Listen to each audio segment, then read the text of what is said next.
I'm in Devon at the paddocks with James Millman Good at your afternoon. racing yard, James. Thanks so much for agreeing to talk to us today. Your dad being Rod Millman, the trainer. Now then, you've been an assistant trainer, you've been a successful jockey, you trained to be a lawyer, you're a pundit, a broadcaster, and I'm told a talented racing driver. Are you hedging your bets of what you're going to do? Yeah, no, I try and keep busy, put it that way. It's been stuff that's just happened, I suppose. It was never really pre-planned. Originally, I was a jockey, did that for 8 years. 25, ended up retiring. I felt perhaps the racing industry wasn't going the way I would have liked to. And I was very lucky I was able to retrain as a lawyer, went to university, did a law degree, then became a lawyer, didn't like it. So I ended up coming back to help Dad, and in between all of this, I've been doing a bit more media work for various outlets. Yeah, so what made you decide to, you work for the racing channel, William Hill Radio, and you've done a bit on Dubai TV. What made you decide to go down that media route after, a fair time not being into it? Yeah, well, after being a jockey, obviously you don't have time when you're riding really to do that kind of thing, but I was always very happy to be interviewed by any of the racing channels, because any publicity is free publicity, and you should always be trying to get your name out there to people that perhaps don't know much about you, or ideally might like to have horses in your yard or have me ride them when I was a jockey. And I think I always came across reasonably well. And when I went up to Leeds to be a lawyer, I had to go through university obviously, and I was quite lucky. William Hill Racing Radio is based up in Leeds. I actually just contacted their social media at the time, and said if there'd be any chance of like going up and just seeing if I could do any work. Ben Bramley was in charge of William Hill Racing Radio at the time.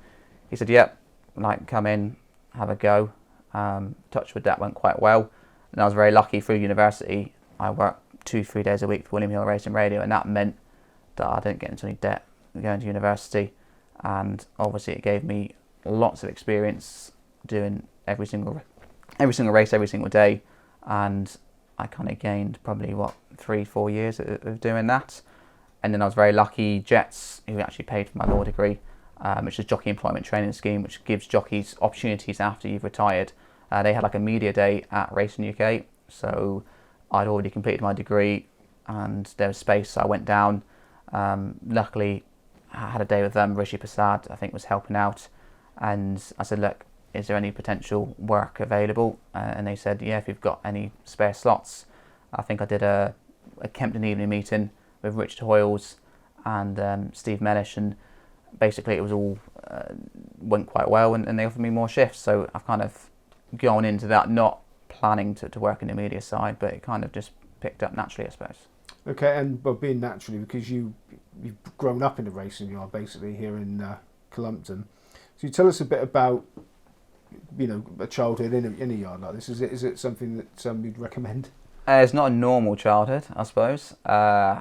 Racing's 24/7 as a business, what everyone knows, but obviously with horses, it doesn't stop Christmas Day, etc. Horses need to be fed, looked after, and literally we've got horses like 10 minutes away, just outside. So you've grown up with them. As a kid, it was always here. I never used to ride out or anything. I used to follow the betting side probably as a kid, and follow how the horses were doing. I'd always go racing with Dad, but it was more from a form perspective.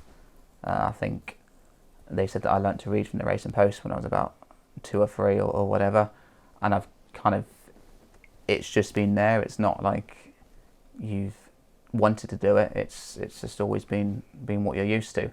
And then when I got a bit older, probably 15, 16, I suppose, I started riding out, and it kind of like progressed from there. But as for growing up in a racing yard, I think it's a very nice childhood. Very lucky, live in a nice location, nice and quiet.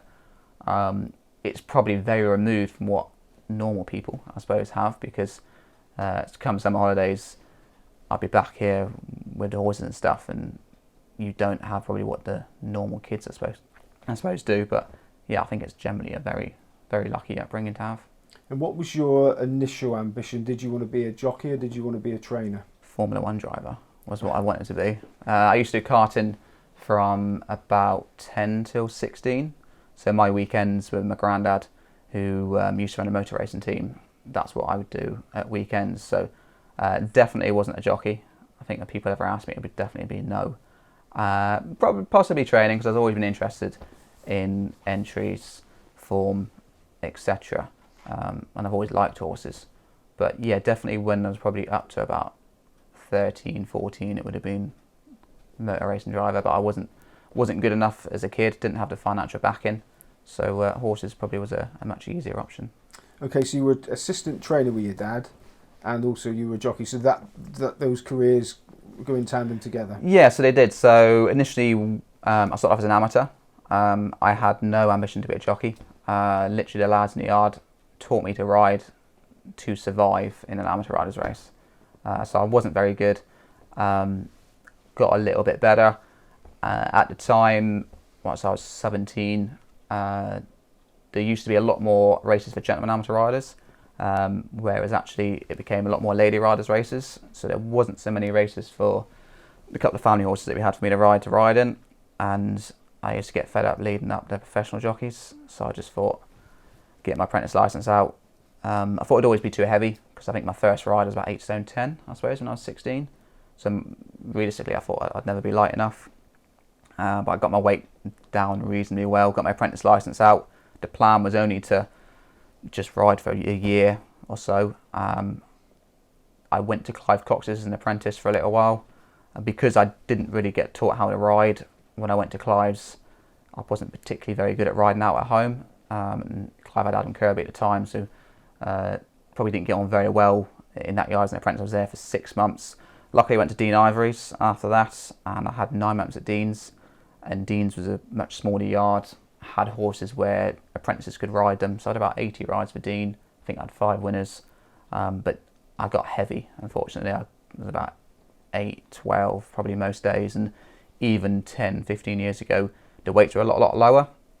So in some races, I could literally ride the top 2 in the handicap. So it really restricted what opportunities I could have. So I came home more to be assistant. I had like a portion of the yard that was kind of my control. But luckily Whitbarrow, I ended up riding him a bit, managed to get my claim down to £3, and it then meant I actually had more opportunities, because only claiming 3 meant I wasn't putting up overweight so much. And we got more rides, and then eventually I was lucky enough to ride out my claim. Then I kind of was stable jockey as such, because like I say, I could do the weight for all the horses, and the owners generally wanted me to ride them, because what we have now as an issue is that as a smaller yard, it's very hard to get a jockey you can use all the time. If a jockey is available all the time for a small yard, it's generally because they're not very good. Whereas at least when I was riding them, my only focus was our horses. I had no interest in outside rides. I didn't have an agent. Rides I pick up would be people who would ring the office. Some of the local trainers would use me, but yeah, it just kind of flowed from there. So it was never really a pre-plan. It just kind of happened, I suppose.